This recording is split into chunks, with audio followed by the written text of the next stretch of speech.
All right.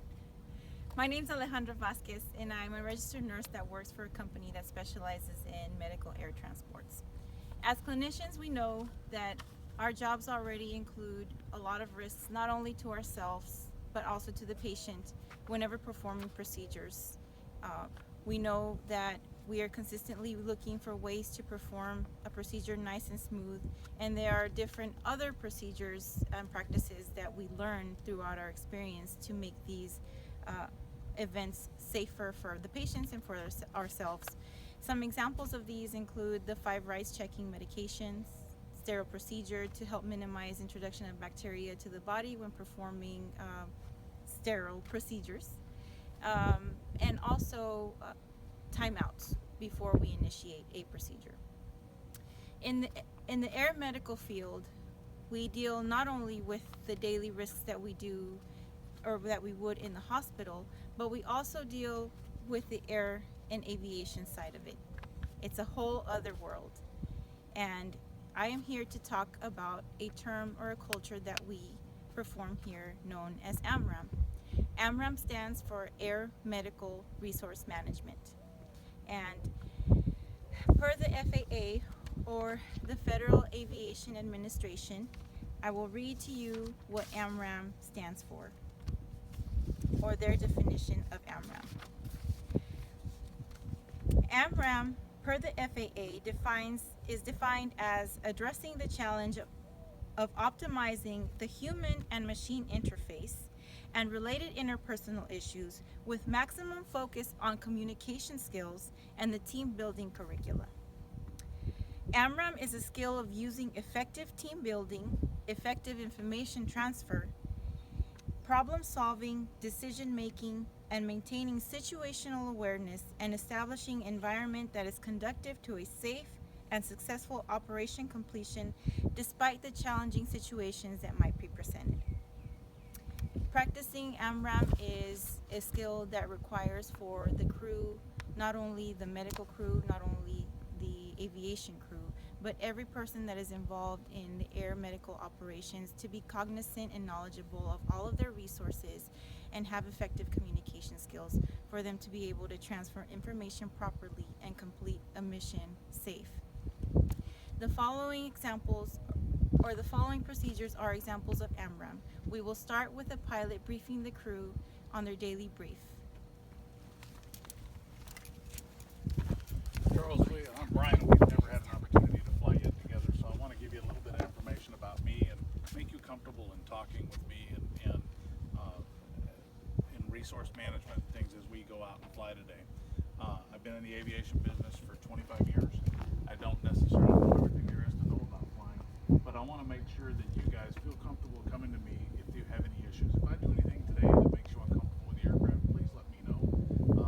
And then as we go through the day, we'll start with the morning brief, and then as we go on flights, things change rapidly in flight, and we need to be able to communicate together well. But for now, let's start with the daily brief, and tell you a little bit about what we're doing today. The aircraft is in service. It doesn't have any pending maintenance. We're carrying about 2 hours of fuel on board. We can carry with us as the crew, we can carry about 250 pounds as a patient. And our range today is about an hour and a half, so we can go as far as Tucson from here. The oxygen level today is at 1400, so that should be able to get us anywhere we need to go. Our weather forecast for today is green. We have clear skies everywhere, even all the way to Southern California, so we shouldn't have any weather issues. Speak louder, Brian. Let's talk about our abort procedures. If either one of you become uncomfortable, we need to abort. I just need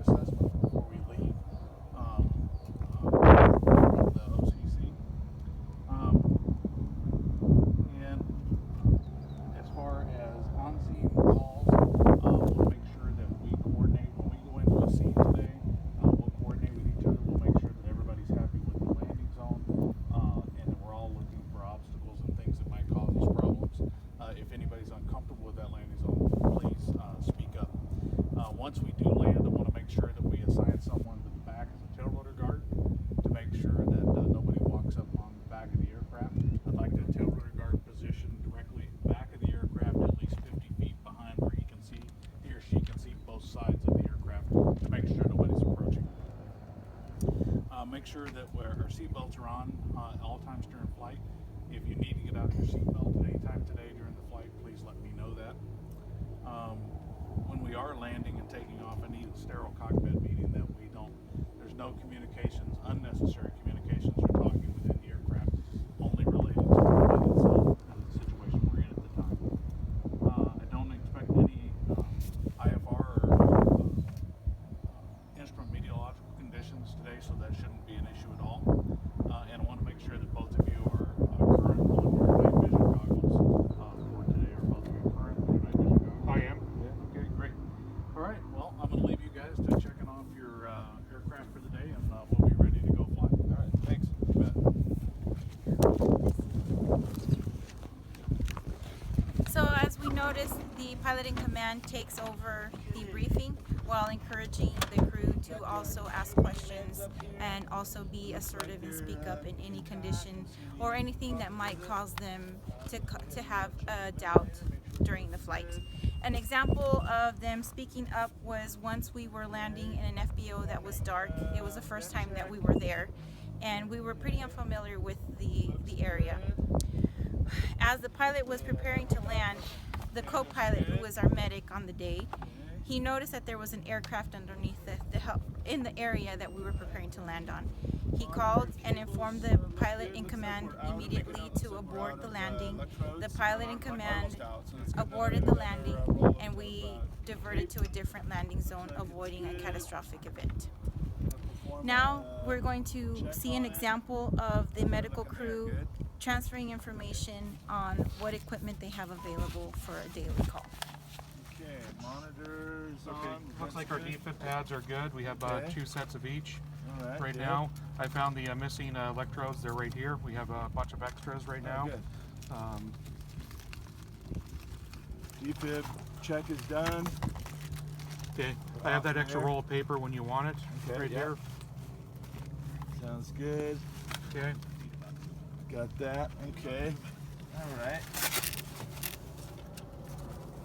If you, Grab the stuff if you want in the tail. Make sure we have bring it back here and we'll double check that. BM's in here. Good there. Got our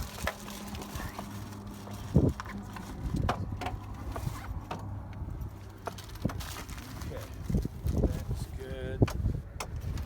And securities. Got